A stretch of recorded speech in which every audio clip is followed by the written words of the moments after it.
Hello, and welcome to the latest episode of the Dialogue Out Loud series. I'm Taylor Petrey, editor of Dialogue, a Journal of Mormon Thought. Today, we're excited to have with us Nicholas Shrum, a PhD student in religious studies at the University of Virginia. Nicholas holds a Master's of Religion from Yale Divinity School and a Bachelor's in American Studies from Brigham Young University. In his recent article, Materializing Faith and Politics, the Unseen Power of the NCCS Pocket Constitution in American Religion, he explores the role of this curious edition of the U.S. Constitution as an object of material religion. I love this fascinating article. Nicholas, welcome. It's so nice to talk to you about your work. That's a pleasure. Thanks for having me on. So let's start with the basics. What is the NCCS, or the National Center for Constitution Studies? What is the Pocket Constitution that they publish? And where did you see this document popping up in right-wing LDS political spaces? Yeah, it is like you said, it's a fascinating, unsuspecting piece of not just material culture, but as I argue, material religion. The National Center for Constitutional Studies was founded early in the 1970s by Latter-day Saint writer, BYU instructor professor, and Salt Lake City Police Chief Cleon Skousen. And it was originally called the Freeman Institute, which name comes from the Book of Mormon and the Book of Alma, about those that were opposed to the kingmen. And so this early on, Freeman Institute has these connections to the John Birch Society. And so, but later on, because of the Freeman Institute's very Mormon connections, those associated with it noticed it was having a hard time making inroads with the religious right and the memorial majority in the early 80s. And so it changes its name to the National Center for Constitutional Studies in an effort to seem less Mormon. And this organization from the beginning was dedicated to teaching Americans about what they saw as the true or the pure history of the United States, which to them was seen through the lens of a Judeo-Christian narrative of progress towards Republican democracy, that saw the United States established as a Christian nation that has these divine roots. And so, and it continues today. It was originally headquartered in Provo, Utah, and then Salt Lake, and then Washington, D.C., and now in a very small town in southwestern Idaho. But they published, starting, this has been kind of part of the project, is to find out when these pocket constitutions come onto the scene. The earliest I can locate is in the late 80s, coinciding with the bicentennial of the U.S. Constitution. And these pocket constitutions are published by the NCCS, and they're distributed everywhere. And from the beginning, there's lots of organizations that are happy to distribute these pocket constitutions. I myself first encountered them when a family friend gave me a copy when I was 11 or 12 years old, and they told me, you might need this someday. I didn't know what that meant. I just looked at it and it was great, a pocket constitution, that's so cool. But that was it. I think I actually had a very similar experience, that I came across them at a young age. I'm older than you, but I think in the late 80s or early 90s, I remembered seeing these and got one handed to me at a fair or a school event or something like that. They literally might have been handed out in schools at that point. You know? Oh yeah. And so I have a very distinct memory of having one of these, and even reading it as a young kid in the, in the context of the 90s, I suppose. So it sort of emerges, as you say, as a kind of outgrowth and extension from the John Birch Society, and has these kind of LDS connections. And of course, people who know this history, Latter-day Saints were a big part of the John Birch Society, not only through Cleon Skousen, but also through Church President Ezra Taft Benson. Is that right? Yeah, and there's connections. Ezra Taft Benson, from the earliest days of the Freeman Institute, supported its aims and its efforts. So yeah, there's pretty direct connections. So it's not advertising itself as a Latter-day Saint version of this. It's meant to reach a broader audience, as you mentioned. And in fact, that's one of the reasons that they changed their name to the National Center for Constitution Studies. Does it still retain a strong LDS sort of leadership structure? I mean, obviously that's not their main focus, but there are still a number of Latter-day Saints who are involved in the leadership. Yeah, that's my understanding. And to me, the best evidence of that, there's a section of my piece that talks about literature that's advertised in the back of the Pocket Constitution that they're authored by Latter-day Saints, like the real Thomas Jefferson, the real George Washington, and then they still publish a lot of Cleon Skousen's works from the 60s and 70s and 80s. So like the Naked Communist and things along those lines, right? And the 5,000-year leap and the Making of America textbook from the 80s. Yeah. So this is a really fascinating history of this organization and why they start publishing these. Are they the only group that you're aware of that's publishing these? Or, I mean, if you come across a Pocket Constitution, is it from this group? So no, and that's actually something I wish that I probably should have talked about more in this piece, but I would dare to say that this is the most prominent and well-known Pocket Constitution, but there are actually quite a few organizations that publish them, including, I believe the U.S. federal government publishes its own version of Pocket Constitutions. And even though in this piece I argued that the materiality of these Pocket Constitutions has been more fully embraced by those on the right, there are plenty of instances of people on the left and, Democratic senators and House of Representatives that use and evoke Pocket Constitutions as well, just not these ones particularly. Okay, so that brings us to the sort of from the roots, I guess, of the NCCS and having these LDS roots here. You see it popping up in a number of right-wing LDS spaces. So can you tell us a little bit about those, where you see it happening, and some of the examples in the last 10 years or so that you mentioned in the article? So I argue in the article in Dialogue that three of the most prominent instances of the Pocket Constitution from the NCCS being used first pop up with the Bundys in Nevada and then in Oregon. The first with Clive and Bundy's standoff against the Bureau of Land Management in southern Nevada, where Bundy and some of his associates bring weapons at the standoff because of these arguments and disputes over grazing rights in Idaho. And Lindsay Livingston, who is a scholar at BYU, writes this fascinating article about how the weapons themselves, the firearms, play this really important role in how people consumed the news of this standoff. And I'm heavily indebted to her thinking about the firearms, but equally prevalent, or at least prominent to me, were how they used Pocket Constitutions, these specific Pocket Constitutions. So if you do a scan of the news coverage of Clive and Bundy's standoff in 2014, you'll see that he's either holding NCS Pocket Constitutions or they're in his shirt pocket. Poking out just a little bit. It's just poking out. And so you'll notice on this particular Pocket Constitution, there's a portrait of George Washington that was painted for the bicentennial in 1988, I believe. And George Washington's eyes just peer over the top of the pocket. The same thing happens in 2016 when Ammon Bundy takes over a wildlife refuge in Oregon. And in YouTube videos where he's speaking to his followers and people that, when he's explaining why they're doing what they're doing, he makes sure that he has it in his pocket.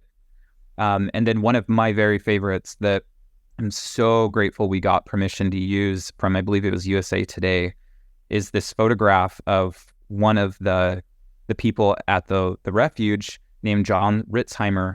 And he's a former military man, and he has his photograph taken out of the window of his car.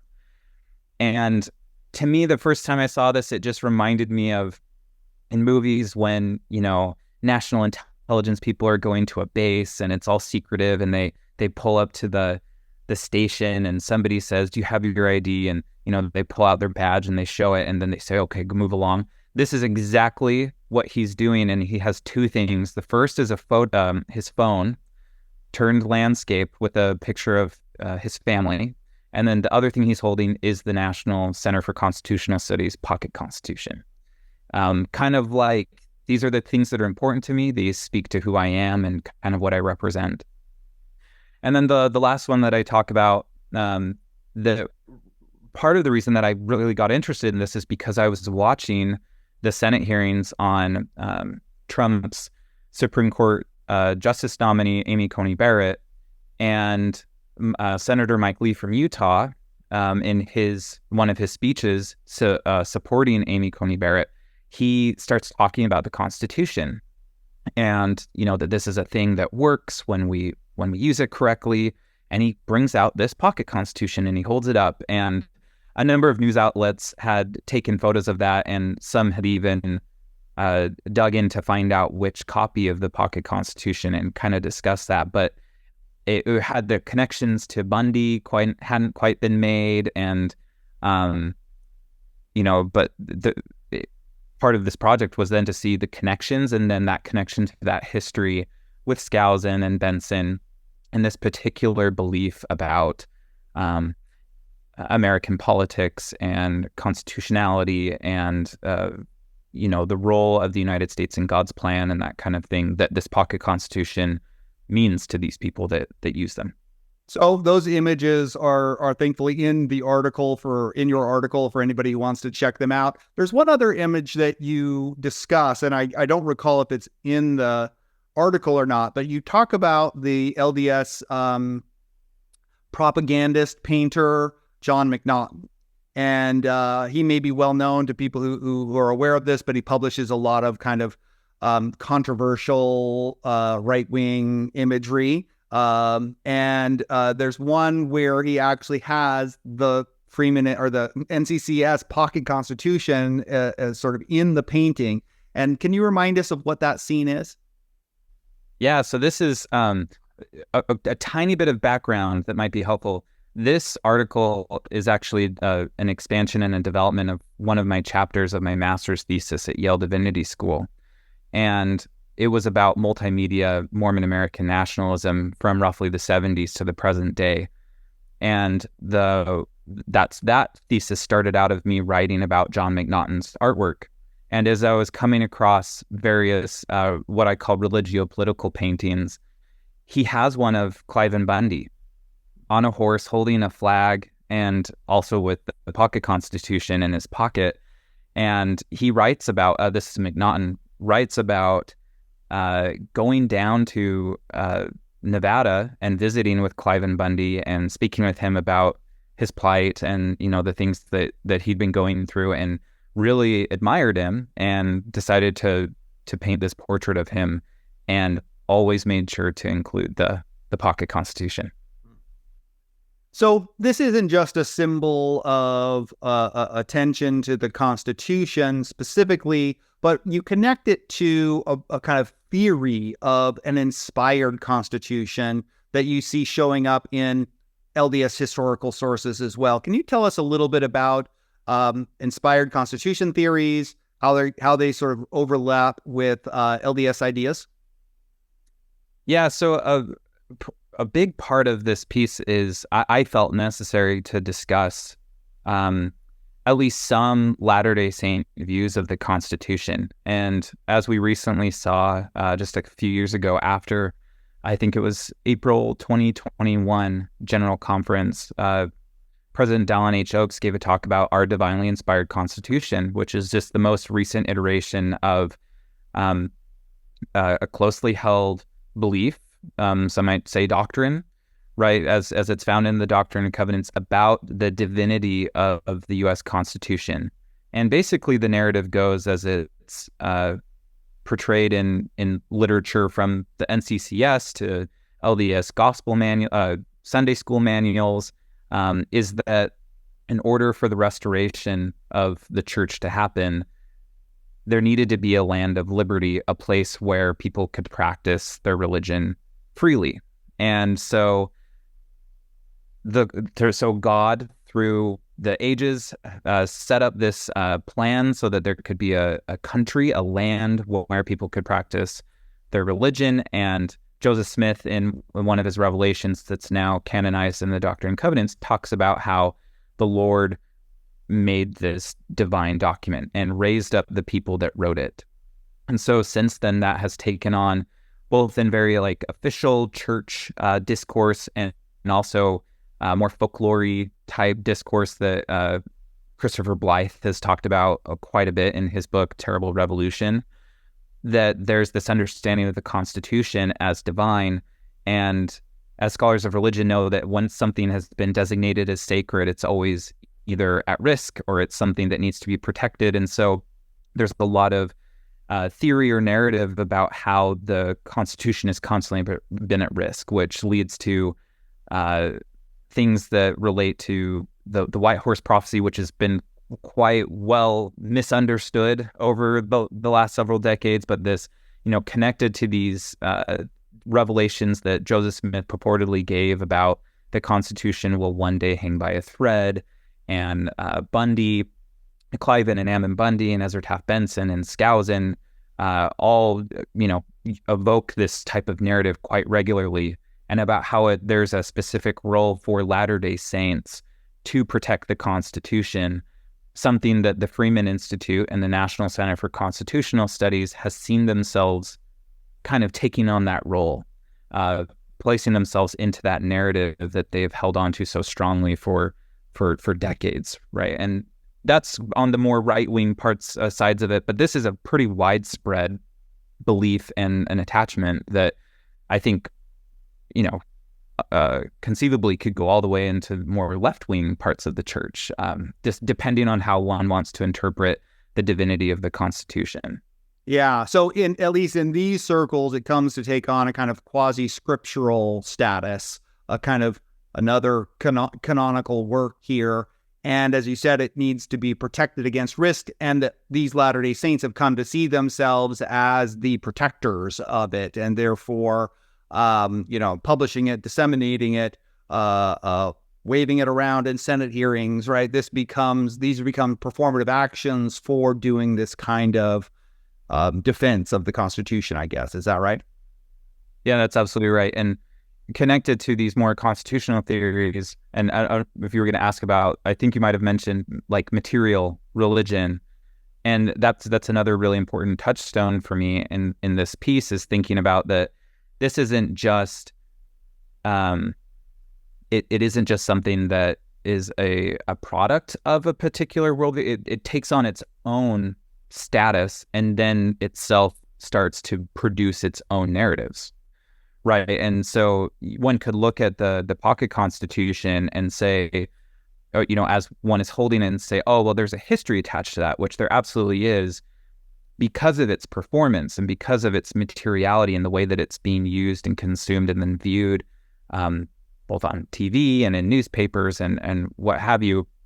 It starts to produce its own narrative, right? That this is actually something that's central to people's practiced faith, right? And I think that that's something that is interesting to think about, that it is something that's visible and tangible in the world that people have both put into it, but then also kind of starts to take on its own through performance and then will influence what happens after with it.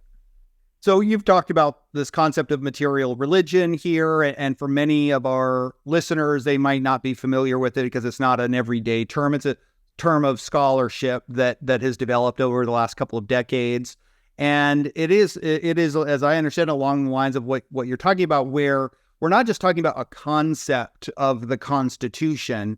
We're now talking about a material object that sort of has its own power here, and that it's not, it is in the show, showing of it, the wearing of it, the, waving it around, that these actions with this material object have their own kind of religious significance. Can you maybe want to expand on this, or if you have more to say about like what we mean by material religion, what you mean by material religion, and how you see this document, which seems on the surface to be a sort of a secular text, right? But how it has come to be an object of material religion. Yeah, I think that material religion is a really productive and fruitful place to play in religious studies because, and I'm not totally versed in the historiography of material religion. From what I understand, there's this material turn that happens in religious studies, a couple of decades ago that one of the interlocutors that I have in the piece is Bridget Meyer that says that, quote, a materialized study of religion begins with the assumption that things, their use, their valuation, and their appeal are not something added to a religion, but rather inextricable from it. And then elsewhere, that religion cannot persist or thrive without the material things that serve to make it present. So like you said, that religion isn't just thoughts. It's not just ideas. Religion is something that can actually take place. It can be evoked in physical, tangible objects. And so it is really interesting that you would say that, okay, the U.S. Constitution is something that's seemingly secular or godless as it's been accused of being. It almost doesn't matter. It almost doesn't matter, even if the NCCS Pocket Constitution, and it is, as I argue, it's carefully curated to put religious significance into the Constitution. It has stuff at the beginning about quotes from Washington and others about how they understood the Constitution being divinely inspired. But even if it was any other pocket constitution that doesn't have that additional curation and it's just the plain text of the original Constitution, people in, working with material religious theory could make the argument, and I want to make it here, is that even if it doesn't have those additions, it can still be religion. It can still be these things that people hold on to. And in the cases of Ammon and Clive and Bundy, and I would argue Mike Lee as well, it's religion. And you don't have to go find, God or divinity or Jesus in the text or creator in the text of the Constitution. The way that it's being used and the way that the people that are using it and also people that are receiving it, it becomes religious. It's tied to the object. It's not just the idea of a divinely inspired constitution. They're treating these actual pocket constitutions with a lot of reverence. They're giving it a lot of respect. They're making sure that it is right side along, their weapons and pictures of their family and other things that they would deem sacred. So you connect this not just to the LDS case of the kind of materialization or the religious significance of the Constitution as a material object here, but also to broader trends in Christian nationalism in general, both in terms of ideology and in terms of approach to the U.S. Constitution, to a sacred history of the United States. How does this case relate to that? And what do cases like this tell scholars and other observers about the interrelationship between religion and politics? That's a really good question, and I don't know that I have a really good answer for it yet. It is one of my big questions and interests that I have. In fact, one of the goals of the thesis that I wrote at Yale Divinity School was trying to figure out how much Mormonism influenced what people have, what scholars and even, media outlets have started to identify as Christian nationalism. How much of that can be contributed to Mormonism, and vice versa? How much of what I would call like Mormon American nationalism, these, divinely inspired constitutions and alignment with the religious right and moral majority. Well, I didn't flip on that one. Yeah. And Christian coalition. How much of that is impacting the how those things are understood and practiced within Mormonism? So, for instance, how much of Ezra Taft Benson's and Cleon Skousen's worldviews are impacted by these broader discourses and things happening in American religious history versus how much is Mormonism contributing. And I don't know that I have a good answer for that, but I will say that I think that this case study is an interesting piece to that puzzle because it does show that this is, I think I call it, again, seemingly, it kind of just found its way into the conversation. There's a really interesting story where some Florida school districts were purchasing thousands of these pocket constitutions and placing them into schools. And then a judge in Florida passed it out saying, no, we can't have this because of the material that's been curated in it. And it specifically has this Mormon context that it comes from. And so it's a puzzle that I think scholars are still trying to figure out, but hopefully this can be at least a piece of the puzzle that Mormons have made a contribution to what is being understood as Christian nationalism. And I have lots of quibbles with that term, and especially with how, especially the sociology of religion that deals with Christian nationalism, how they do or do not incorporate Mormonism into their calculus.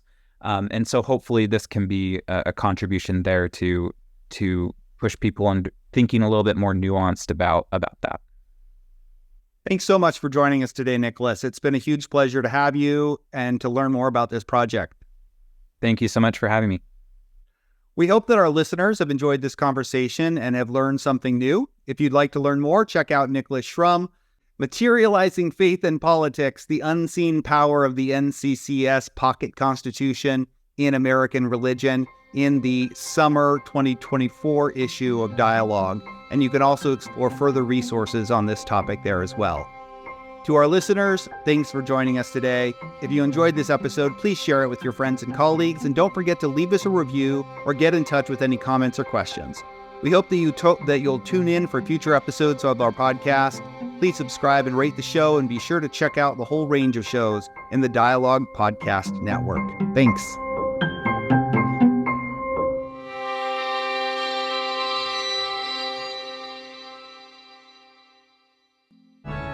Beyond the Block, part of the Dialogue Podcast Network, is a weekly Come Follow Me podcast that centers the marginalized in Mormonism. Join Brother Jones and Brother Knox, a Black lifelong member and a queer convert theologian respectively, as they read the scriptures through the lenses of their identities and others in an effort to bring the culture of the Church of Jesus Christ of Latter-day Saints closer and more in line with its theology, which centers Christ's justice and compassion. New episodes every Monday.